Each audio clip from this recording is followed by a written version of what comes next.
The glamour of Hollywood has always dazzled the world. But behind the red carpets and flashing cameras lies a hidden darkness. These are 10 real stories of murder, mystery, and scandal that Hollywood worked hard to bury. Spade Cooley's story begins like the perfect American dream. A handsome Western star, adored on screen and celebrated as the king of Western swing. But that dream turned to horror in April 1961.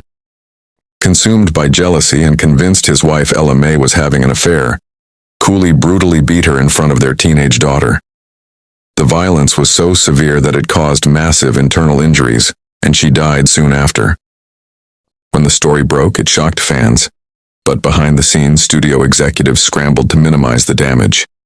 Cooley was a popular television figure, and sponsors feared public outrage. Articles downplayed the murder, and some local papers even labeled it a domestic tragedy rather than a crime.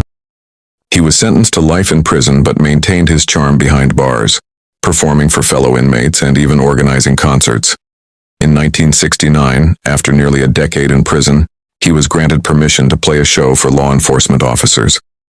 Moments after stepping off the stage, he collapsed and died of a heart attack. Hollywood never spoke of him again. The case of David Whiting remains one of Hollywood's most quietly buried mysteries. In February 1973, Whiting, who worked closely with British actress Sarah Miles, was found dead in her Tucson hotel room during the filming of The Man Who Loved Cat Dancing.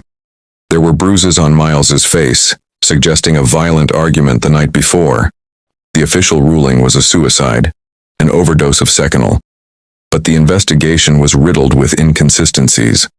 MGM executives reportedly pushed to keep the matter quiet to protect the film's release, barring key witnesses from testifying and influencing how evidence was presented. Police later admitted that the crime scene had been compromised by studio personnel before investigators arrived. Whiting's mother fought for a deeper investigation but was ignored. The scandal disappeared from headlines almost as quickly as it appeared, and MGM released the movie just months later, without a single reference to the tragedy that happened on set. In the early 1920s, Mabel Normand was one of the biggest names in silent film. She was beautiful, funny, and loved by millions, and until one fateful day in 1924. After a New Year's Eve party, her chauffeur, Horace Greer, used her pistol to shoot oil broker Cortland Dines.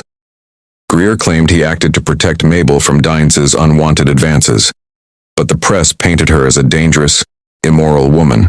Though she was never charged, the scandal destroyed her reputation. Studios distanced themselves, and the press, hungry for gossip, portrayed her as reckless and sinful.